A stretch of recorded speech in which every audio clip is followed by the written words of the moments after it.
Hi friends, இன்றைக்கி நம்ம கொள்ளு வச்சு தான் சுண்டலும் ஸ்வீட் உருண்டையும் பார்க்க போகிறோம். அதுக்கு ஃபஸ்ட்டு கொள்ளு இந்த மாதிரி கழுவி குக்கரில் போட்டு வேக வச்சு எடுத்துக்கலாங்க. இது கூடவே இதுக்கு தேவையான சால்ட் இதில் போட்டுக்கலாம். இது காஞ்ச உளுல் தான், அதனால் 5 விசில் விட்டு எடுத்துக்கலாங்க.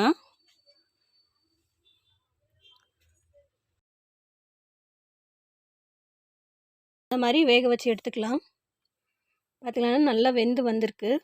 இது இப்போது ஓரம் எடுத்து வச்சிடலாங்க. பார்த்திங்கன்னா வடித்த தண்ணி, இது நம்ம ரசம் வச்சிடலாம். ஃபஸ்ட்டு நம்ம சுண்டல் செஞ்சிடலாம் வாங்க. நான் பாதி கொள்ளு சுண்டல் செய்ய போகிறேன், மீதி உருண்டை செய்ய போகிறேங்க. அதனால் ஃபஸ்ட்டு சுண்டலுக்கு எண்ணெய் ஊற்றி கடுகு போட்டுக்கலாம்.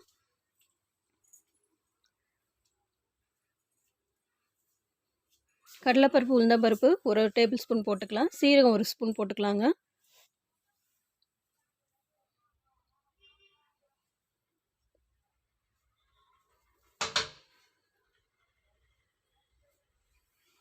பார்த்திங்கன்னா கடுகு பொரிஞ்சு வந்துருச்சு. இப்போ நம்ம கட் பண்ணி வச்சுருக்க பச்சை மிளகா, வெங்காயம், கருவேப்பிலை சேர்த்து வதக்கி விட்டுக்கலாம்.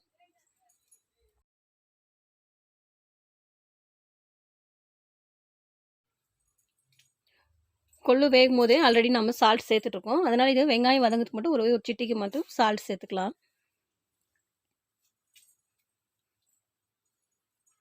ரொம்ப சேர்த்துக்க வேண்டாம்.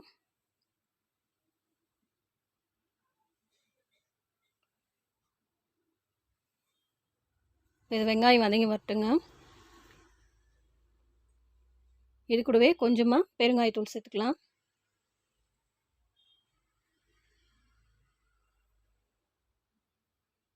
பார்த்திங்கன்னா நம்மளோட வெங்காயம் வதங்கி வந்துடுச்சு.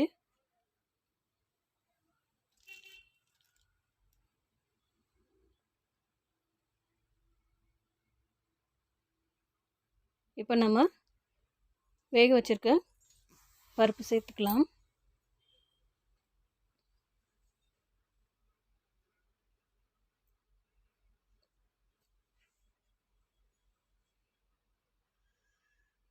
நீங்கள் ஒரு கப்பு வேக வச்சிங்களன்னா கொள்ளு பருப்பு 2 மடங்கு ஆகுங்க.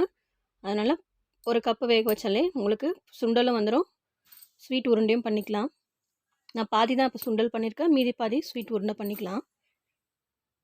பார்த்திங்கன்னா நல்லா கலந்து விட்டுட்டு இது கூடவே நம்ம கொத்தமல்லி கட் பண்ணி போட்டுக்கலாம். கொத்தமல்லியும் பொடியாக கட் பண்ணி போட்டுக்கலாங்க. அப்போ தான் சேர்த்து சாப்பிட்றதுக்கு நல்லாயிருக்கும்.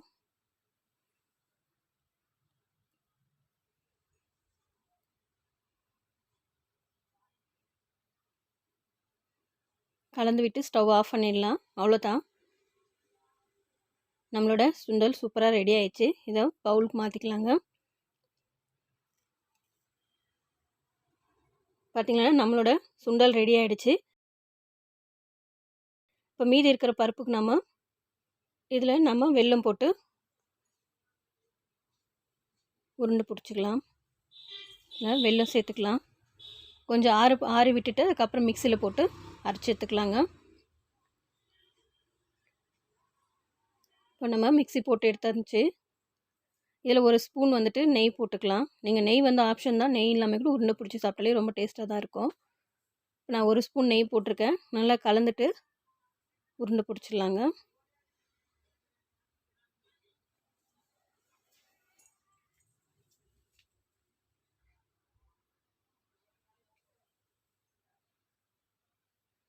இதை இப்போது சின்ன சின்னதாக உருண்டை பிடிச்சி சுண்டலாக செஞ்சாலே சரி, இந்த மாதிரி உருண்டையாக செஞ்சாலே சரி, ரொம்ப ஹெல்த்தி தாங்க.